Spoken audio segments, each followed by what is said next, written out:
ನಮಸ್ಕಾರಗಳು. ಕರ್ನಾಟಕ ರಾಜ್ಯ ಅಕ್ಕಮಹಾದೇವಿ ಮಹಿಳಾ ವಿಶ್ವವಿದ್ಯಾನಿಲಯ ವಿಜಯಪುರ. ಶಿಕ್ಷಣ ಅಧ್ಯಯನ ವಿಭಾಗ. ಹೆಸರು ಯಾಸ್ಮಿನ್ ಸತಾರ್. ವಿಷಯ ಕನ್ನಡ. ಮಾರ್ಗದರ್ಶಕರು ಡಾಕ್ಟರ್ VM ಸಿಂಧೆ. ಘಟಕ 3 ಲಂಡನ್ ನಗರ. ಹಾಗಾದರೆ ನಾವಿದನ್ನು ಲಂಡನ್ ನಗರ ಒಂದು ಘಟಕದ ಕುರಿತು ಇವತ್ತು ತಿಳಿದುಕೊಳ್ಳೋಣ. ವಿಷಯ ಆಧಾರಿತವಾದ ಅಂಶಗಳು ಹೀಗಿವೆ: ಪೀಠಿಕೆ, ಕವಿ ಪರಿಚಯ, ಆಶಯ ಭಾವ, ಲಂಡನ್ ನಗರದ ಚಿತ್ರಣ, ವಿವರಣೆ, ಉಪಸಂಹಾರ, ಮೌಲ್ಯಮಾಪನ. ನೋಡಿ, ದೇಶ ನೋಡು ಕೋಶ ಓದು ಎಂಬ ಮಾತಿನಂತೆ ಪ್ರವಾಸದ ಸಮಯದಲ್ಲಿ ಕೇಳಿದ, ನೋಡಿದಂತಹ, ಅನುಭವಿಸಿದಂತಹ ಅಂಶಗಳನ್ನು ಸುಂದರವಾಗಿ ದಾಖಲಿಸುವುದೊಂದು ಕಲೆಯಾಗಿದೆ. ಪ್ರವಾಸದ ಅನುಭವ ತಿಳಿಸುವ ಪ್ರವಾಸ ಕಥನ ಈ ಲಂಡನ್ ನಗರ ಪಠ್ಯಭಾಗದಲ್ಲಿ ಬಂದಿರುವುದನ್ನು ನಾವು ಕಾಣುತ್ತೇವೆ.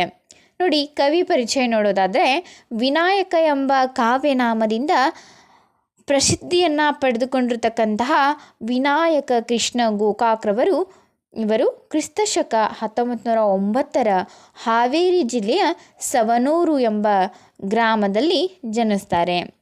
ನೋಡಿ, ಧಾರವಾಡ ಕರ್ನಾಟಕ ವಿಶ್ವವಿದ್ಯಾನಿಲಯದಲ್ಲಿ ಇಂಗ್ಲಿಷ್ ಪ್ರಾಧ್ಯಾಪಕರಾಗಿ ತಮ್ಮ ಸೇವೆಯನ್ನು ವಿಕ್ರು ಗೋಕಾಕ್ರವರು ಸಲ್ಲಿಸ್ತಾರೆ. ಅದೇ ರೀತಿ ಬೆಂಗಳೂರು ವಿಶ್ವವಿದ್ಯಾನಿಲಯದ ಕುಲಪತಿಯಾಗಿಯೂ ಕೂಡ ಸೇವೆಯನ್ನು ಸಲ್ಲಿಸಿದರು. ಕನ್ನಡ ಸಾಹಿತ್ಯದ ಪ್ರಮುಖ ಸಾಹಿತಿಗಳಲ್ಲಿ ಒಬ್ಬರಾದ ವಿಕ್ರು ಗೋಕಾಕ್ ಅವರು ಸಮುದ್ರ ಗೀತೆಗಳು, ಪಯಣ, ಇಜ್ಜೋಡು, ಉಗಮ, ಸಮರಸವೇ ಜೀವನ, ಭಾರತದ ಸಿಂಧೂ ರಶ್ಮಿ ಹೀಗೆ ನಾನಾ ಕೃತಿಗಳನ್ನು ರಚಿಸಿದ್ದಾರೆ. ನೋಡಿ, ದ್ಯಾವ್ಯ ಪೃಥ್ವಿ ಎಂಬ ಕೃತಿಗೆ ಕೇಂದ್ರ ಸಾಹಿತ್ಯ ಅಕಾಡೆಮಿ ಪ್ರಶಸ್ತಿ ಲಭಿಸ್ತದೆ. ಅದೇ ತೆರನಾಗಿ ಭಾರತ ಸರ್ಕಾರವು ಕೂಡ ಅತ್ಯಂತ ಗೌರವಾನ್ವಿತ ಪುರಸ್ಕಾರವಾದಂತಹ ಪದ್ಮಶ್ರೀ ಪುರಸ್ಕಾರವನ್ನು ಸಹ ನೀಡಿ ಗೌರವಿಸಿತು. ಆಶಯ ಭಾವ.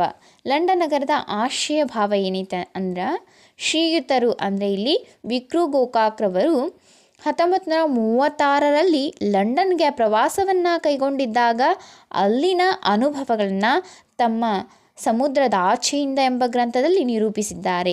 ಲಂಡನ್ ನಗರದ ಸೌಂದರ್ಯ ಮತ್ತು ಅಲ್ಲಿನ ಜೀವನವನ್ನು ಪ್ರಾರ್ಥನಾ ಮಂದಿರವಾದಂತಹ, ಮಹಾಪುರುಷರ ಸ್ಮಾರಕವಾದಂತಹ ವೆಸ್ಟ್ ಮಿನಿಸ್ಟರ್ ಅಬೆಯ ವಿಷಯವನ್ನು ಈ ಲೇಖನದಲ್ಲಿ ವಿವರಿಸಲಾಗಿದೆ. ಈ ಒಂದು ಲಂಡನ್ ನಗರದ ಒಂದು ಸೌಂದರ್ಯ, ಅಲ್ಲಿನ ಒಂದು ಜೀವನ, ಪ್ರಾರ್ಥನಾ ಮಂದಿರವಾದಂತಹ ಮಹಾಪುರುಷನ ಸ್ಮಾರಕ ವೆಸ್ಟ್ ಮಿನಿಸ್ಟರ್ ಅಬೆ ವಿಷಯವನ್ನು ಈ ಲಂಡನ್ ನಗರದಲ್ಲಿ ತಿಳಿಸಲಾಗಿದೆ. ನೋಡಿ, ಲಂಡನ್ ನಗರದ ವಿವರಣೆ ನೋಡೋದಾದರೆ, ಲಂಡನ್ ಪಟ್ಟಣವೆಂಬುದು ಒಂದು ಸ್ವತಂತ್ರ ಜಗತ್ತು, ಅಂದರೆ ವಿಶಾಲವಾದಂತಹ ಸ್ವತಂತ್ರ ಜಗತ್ತಾಗಿತ್ತು. ಇಲ್ಲಿನ ಒಂದು ರಸ್ತೆಗಳಲ್ಲಿ ವ್ಯಾಪಾರ ತುಂಬಿ ಟ್ರಾಮ್ ಬಸ್ಸುಗಳಿಗೆ ಸಕಾಲಕ್ಕೆ ಹೋಗಲಾಗುವುದಿಲ್ಲ, ಅಂದರೆ ಹೋಗುವುದಾಗುವುದಿಲ್ಲ ಅಂಥೇಳಿ ಬಹಳ ಹೊತ್ತು ನಡುವೆ ನಿಲ್ಲಬೇಕಾಗ್ತಿತ್ತು.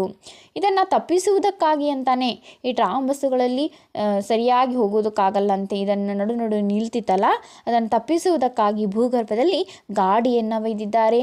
ಹಳಿ ಎಲೆಕ್ಟ್ರಿಕ್ ಗಾಡಿ, ನಿಲ್ಮನೆ ಎಲ್ಲ ಒಳಗೆ. ಒಮ್ಮೊಮ್ಮೆ ನೆಲದ ಕೆಳಗೆ 50 ಫೂಟು ಹೋಗಿರುತ್ತವೆ.